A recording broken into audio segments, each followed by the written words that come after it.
I address you today with a deep sense of gratitude to God and a high level of appreciation to all Nigerians whose tremendous goodwill gave me the opportunity to provide leadership for our great country at one of the trying times in her history.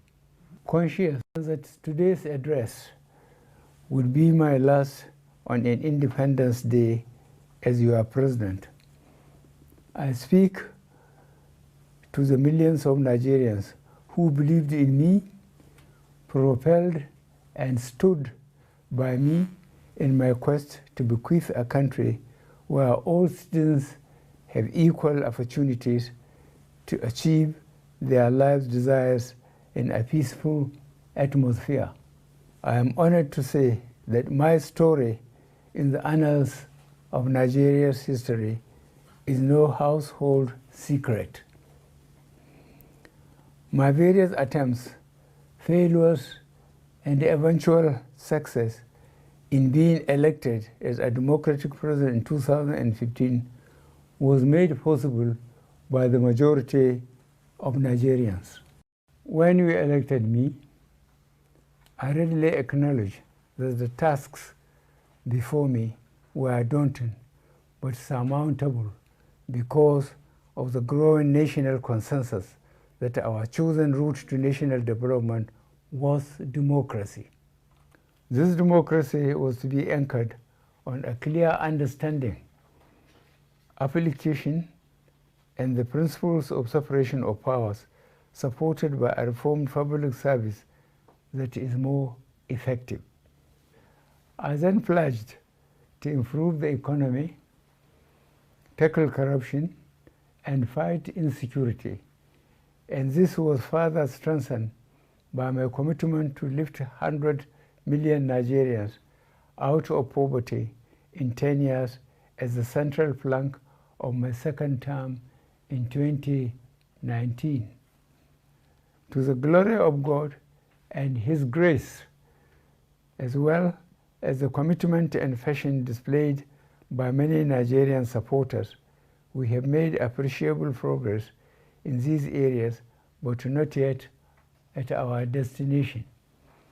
Mindful of the task before us, we took some time in settling down and we repositioned the economy by providing strategic interventions in core areas at both the federal and sub-national levels.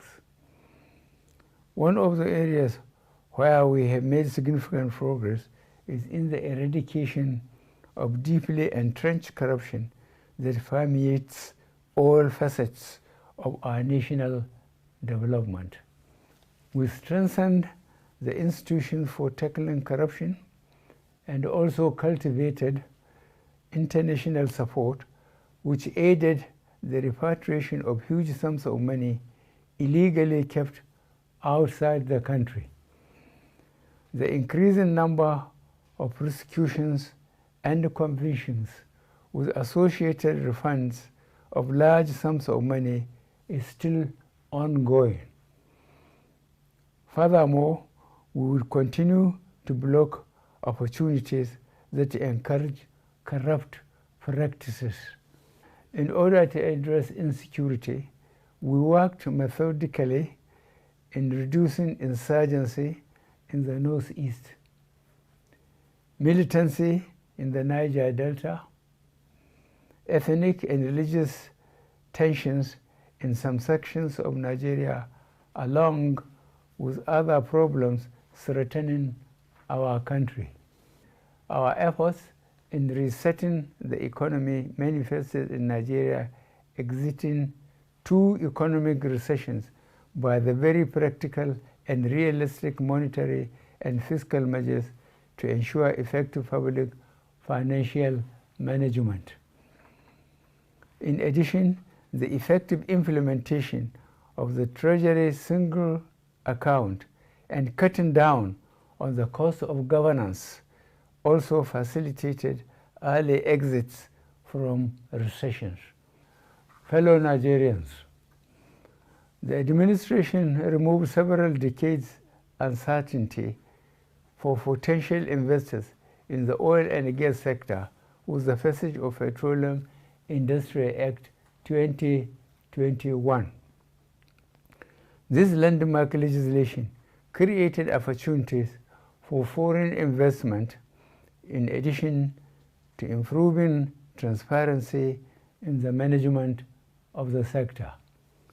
Our administration has given desired priority to the agricultural sector through a series of incentives to micro, small, and medium-scale enterprises that resulted in creating millions of jobs. Leading this initiative, the Central Bank of Nigeria's intervention in a number of areas, as well as the Anchor Borrowers Program, had created the required leverages for Nigerians towards self-sufficiency in food and the necessary attraction for farming as a business. The growing contribution of non-oil exports, especially in agriculture, information and communication technology, as well as the performing arts to our national economy, will enhance our foreign exchange earning capacity. We are confronting current economic challenges such as debt burden, growing inflation, living standards, and increasing unemployment accentuated by our growing youthful population. These problems are globally induced, and we would continue to ensure that their negative effects are addressed in our policies. This administration will continue to ensure that our fiscal policies are supported by a robust and contemporary monetary policy that recognizes our peculiarities in the midst of the growing global economic difficulties.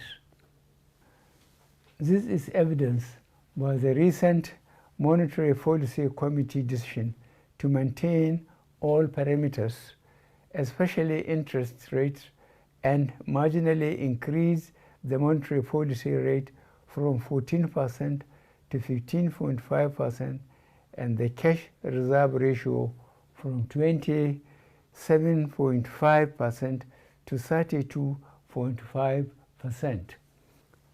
It is projected that this will further insulate our economy from overexposure to uncertainties at the international market by restraining growth in core inflation.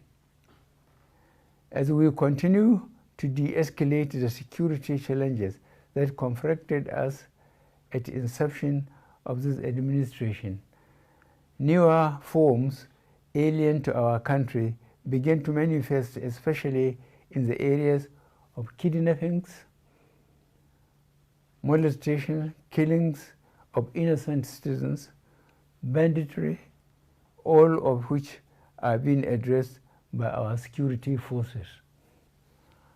I share the pains Nigerians are going through, and I assure you that your resilience and patience will not be in vain as this administration continues to reposition as well as strengthen the security agencies to enable them to deal with all forms of security challenges. At the inception of this administration in 2015, I provided the funding requirements of the security agencies, which was also improved in my second tenure in 2019 to enable them to surmount security challenges. We will continue on this path until our efforts yield the desired results.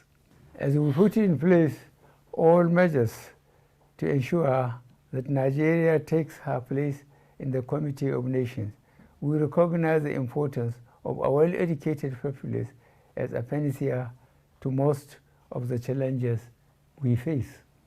We have therefore pursued policies and implemented programs designed to create a literate and proficient society that ensure that citizens are availed with opportunities for lifelong achievements. I must confess that I am very pained by the recurrent disruption to our tertiary education system, and I am using this Independence Day celebration to reiterate my call for the striking academic staff union of universities to return to the classroom while assuring them to deal with their contending issues within the limits of the scarce resources available. This administration has made appreciable progress in redressing these issues that have been lingering for over 11 years. The federal government will continue to mobilize resources both internationally and nationally towards funding education to ensure that our citizens are well educated and skilled in various vocations in view of the fact that education is a leading determinant of economic growth and employment generation. Fellow Nigerians, we have also improved our health facilities, especially during and after the outbreak of the coronavirus pandemic, which attracted commendation of the global community. As you are aware, Nigeria was one of the countries that defied global predictions of the socio-economic impact of the coronavirus pandemic because of our resilience, commitment, and passion with which we individually and collectively managed the pandemic. This administration embarked on addressing critical ecological challenges across the country in order to mitigate the impact of climate change manifesting in the form of flood, soil erosion, desertification, air pollution, amongst others. We will continue to ensure that our infrastructure drive remains the key to Nigeria's economic growth and for which every Nigerian will feel the impact. The federal government is already expanding port operations to ensure that they provide opportunities for the growth of the Nigerian economy. We have also continued to accelerate our infrastructure development through serviceable and transparent borrowing, improved capital inflow, and increased revenue generation by expanding the tax basis and prudent management of investment proceeds in the sovereign wealth fund. To further open up our communities to economic activities, we have continued to boost our railway infrastructure with the completion of a good number of critical railway and at the same time rehabilitating as well as upgrading obsolete equipment. I am pleased to inform my fellow citizens that besides our emphasis on infrastructural development with its attendant opportunities for job creation, employment generation, and subsequent poverty reduction, our focused intervention directly to Nigerians through the National Social Investment Program is also yielding benefits. There is hardly any ward, village, or local government in Nigeria today that has not benefited from one of the following: N-Power, trader money, market money, subsidized loans, business grants, or conditional cash transfers.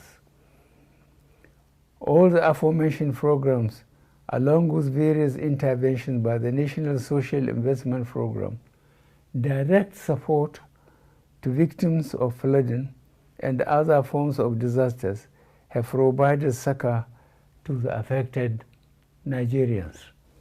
Fellow Nigerians, no matter what gains we make, without a good governance system anchored on electing credible leaders on the basis of free, fair, credible, and transparent elections, our efforts will not be enough. It is for this reason that I have resolved to bequeath a sustainable democratic culture which will remain lasting. The signing of the Electoral Act 2021 as amended with landmark provisions further assures us of a more transparent and inclusive electoral process. Having witnessed at close quarters the pains, anguish, and disappointment of being a victim of an unfair electoral process, the pursuit of an electoral system and processes that guarantee election of leaders by citizens remain the guiding light as I prepare to wind down our administration.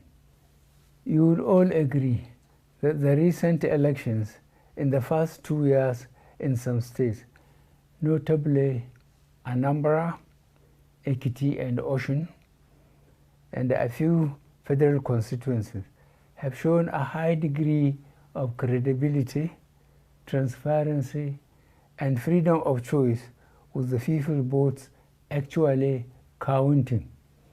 This, I promise, would be improved often as we move towards the 2023 general elections. As we begin the transition process to another democratically elected government, I want to implore all aspirants to conduct issue-based campaigns devoid of hate speeches, as well as other negative and divisive tendencies. I also want to express my wish that we see more female and youth participation in the forthcoming electoral cycle. I am sure that our teeming and energetic youth now realize that violence generally mar elections, and so should desist from being used by politicians for this purpose. Reforms in the public sector are already yielding results, especially in the delivery of services. On this note, I urge the general public to demand for citizen-centered services from the relevant authorities. On the international front, we have continued to take advantage of our bilateral and multilateral platforms to explore cooperation with friendly countries and partners whenever these areas of cooperation are to the advantage of Nigeria. Fellow Nigerians, in the past few years, we have witnessed and overcome a good number of challenges that would ordinarily have destroyed our nation. However, the indefatigable spirit of the Nigerian people has ensured that we overcome our challenges. It is in this spirit that I call on all of us to individually and collectively bring to the fore in dealing with all our development issues. I was called to serve along with my team. I saw an opportunity to create a better Nigeria, which we have done with the support of Nigerians.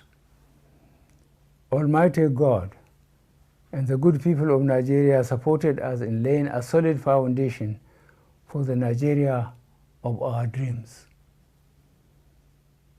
I thank you all, and God bless the Federal Republic of Nigeria.